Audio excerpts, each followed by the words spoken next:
அழுதது போதும் புன்னகை சிந்து இனி பூக்களின் மாதம்.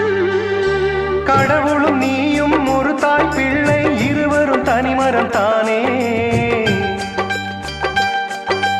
அவனுக்கும் உனக்கும் அன்னை இல்லை அதனால் ஓரினம் தானே.